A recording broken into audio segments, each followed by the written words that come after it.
Bienvenue à notre nouvelle question d'entraînement à la certification. Aujourd'hui, je vais vous proposer une question que vous pourriez retrouver dans votre prochain examen de certification en audit des systèmes d'information.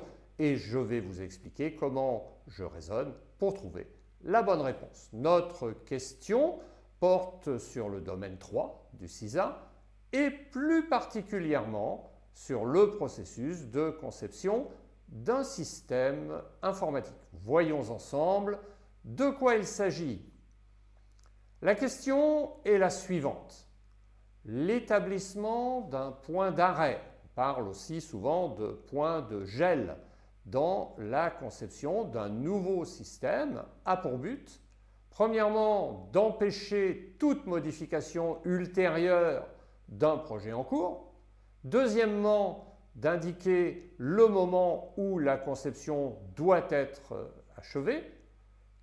Troisièmement, d'exiger que les modifications apportées après cette date soient évaluées en termes de coût et d'efficacité. Et enfin, quatrièmement, de permettre à l'équipe de gestion de projet de mieux contrôler la conception du projet. Prenons le temps de réfléchir un instant sur cette question.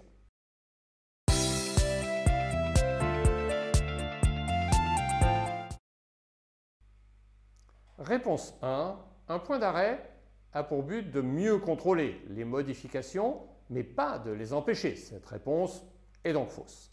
La réponse 2. Un point d'arrêt est utilisé pour le contrôle du projet, mais pas pour créer un point fixe artificiel exigeant l'arrêt de la conception du projet. Cette réponse est donc également fausse. Réponse 3. Les projets ont souvent tendance à s'étendre, en particulier pendant la phase de définition des besoins. Cette expansion atteint souvent un point tel que les coûts-bénéfices prévus à l'origine diminuent en raison de l'augmentation du coût du projet. Dans ce cas, il est recommandé d'arrêter ou de geler le projet pour permettre un examen de tous les coûts-bénéfices de la période d'amortissement. Cette réponse semble correcte. Je la garde donc provisoirement. Voyons maintenant le choix 4. Le point d'arrêt est utilisé pour contrôler les exigences et non la conception des systèmes. Cette réponse est par conséquent totalement fausse. La bonne réponse est donc bien la réponse 3. Si vous avez trouvé cette question utile, n'hésitez pas à cliquer sur le bouton like et à nous laisser un commentaire.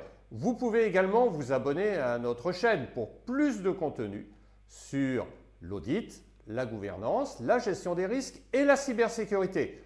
N'hésitez pas également à visiter notre site web dta4pro.fr où vous trouverez de nombreuses ressources complémentaires pour vous aider à réussir votre prochain examen de certification.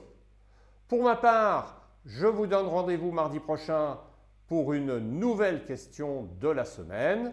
D'ici là, passez une bonne semaine et à très bientôt.